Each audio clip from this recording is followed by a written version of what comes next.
Alaikum everyone. My name is Huzaifah Ahmed and I'm from Rehan Korangi campus, as you all might know of until now.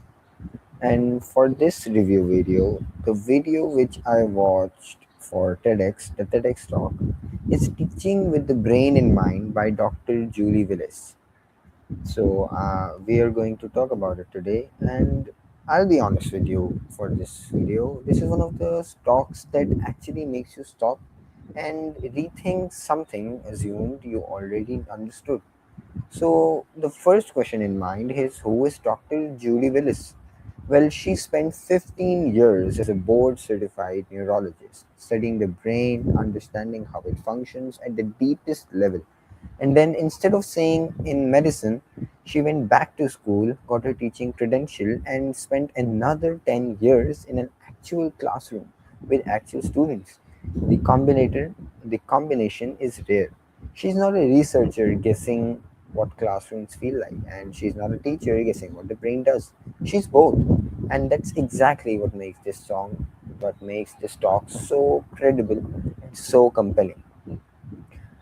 Her central argument is this: the way most schools are designed and the way most teachers are trained to teach, it doesn't line up with how the human brain actually learns. We've built entire education systems based on tradition and habit, not on neuroscience. And students are paying the price for that. Let's talk about one of the first big points she makes: stress.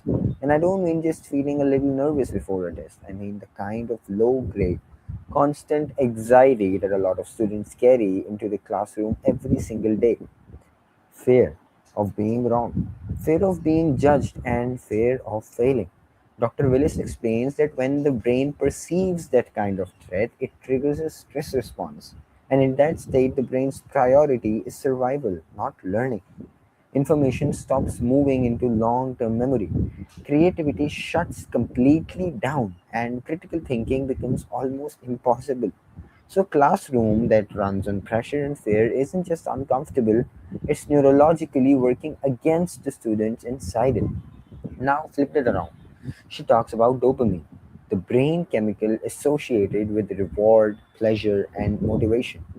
When a student experiences something interesting, something surprising, or something that feels like a win, even a small one, the brain releases dopamine, and dopamine literally strengthens the neural pathways involved in learning.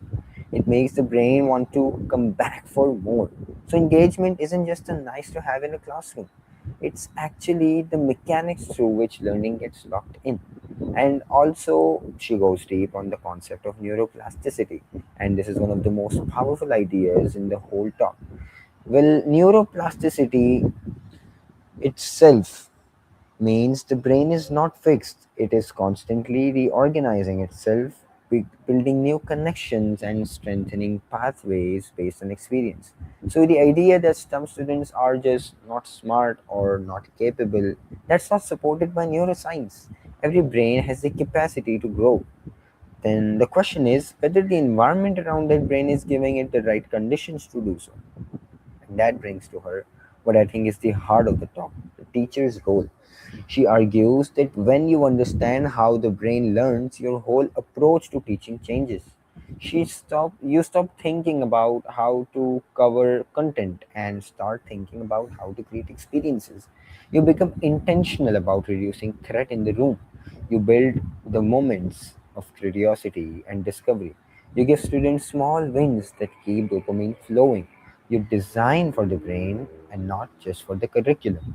What really stuck with me throughout this talk, personally, was this idea that a student struggling in class might not be lazy or unmotivated. The brain might literally be stuck in a stress response that's blocking learning. That reframe alone changes how you look at education.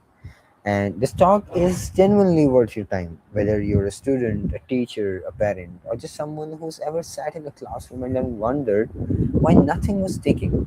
Dr. Willis connects the dots between neuroscience and everyday teaching in a way that feels practical and not just theoretical. That was my review of Teaching with the Brain in Mind, and I hope you got something out of it for today. I'll see you in the next one. Allah Hafiz, everyone.